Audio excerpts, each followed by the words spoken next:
coisa séria. Como está a pandemia? E ela está mexendo com o futebol. Vamos acompanhar os desdobramentos desse problema sério que vive o mundo na reportagem do Lucas Herrera. Essas imagens não são vistas nos estádios há um ano.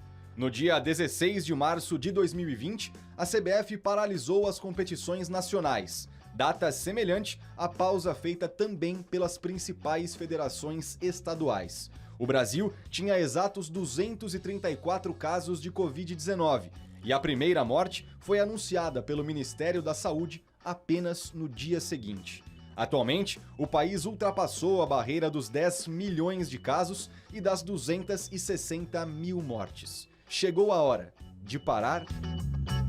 Na teoria, nós temos que suspender tudo, né? Porque nós estamos num momento muito dramático da epidemia, com risco iminente de falta de leitos de UTI. As pessoas provavelmente vão morrer, como está acontecendo em alguns lugares, morrerão por falta de até assistência médica.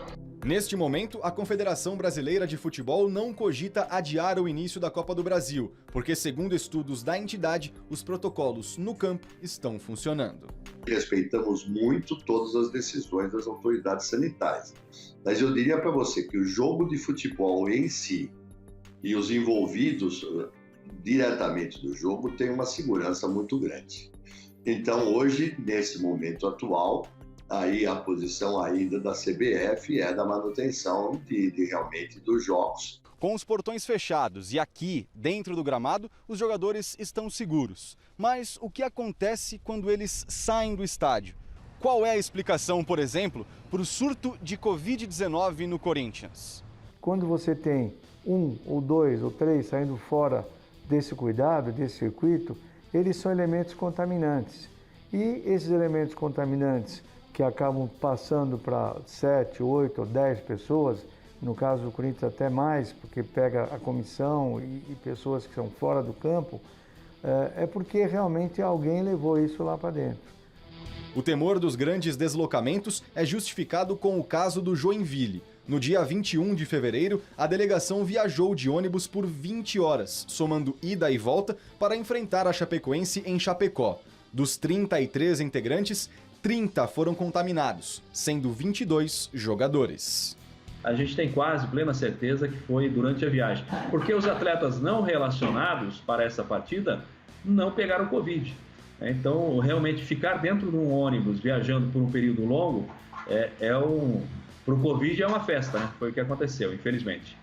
Em Santa Catarina, antes da paralisação do campeonato, o clássico entre Avaí e Chapecoense foi adiado porque não havia ambulância disponível no estádio, já que toda a frota estava na rua para atender a população. Além do catarinense, outros campeonatos também estão parados por um período, como o paranaense, até mesmo porque as novas variantes do coronavírus não estão poupando, nem os jovens. Os atletas não estão isentos de ficarem muito doentes e até morrerem por causa disso. Nós estamos vendo jovens fortes, atletas, faz ginastas, tudo com doença grave. E eles correm risco iminente. Por essas razões, antes de pensar em parar, a CBF vai endurecer os protocolos de saúde. É melhorar o tipo de máscaras a ser usados, essa é uma das medidas. A manutenção e obrigatoriedade dentro daquele distanciamento, principalmente dentro dos ônibus, o reforço em termos da alimentação dentro de hotéis, com a retirada total de buffets.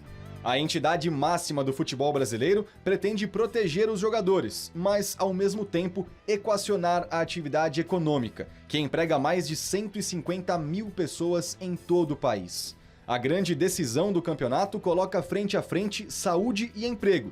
E parece que essa final vai ter prorrogação.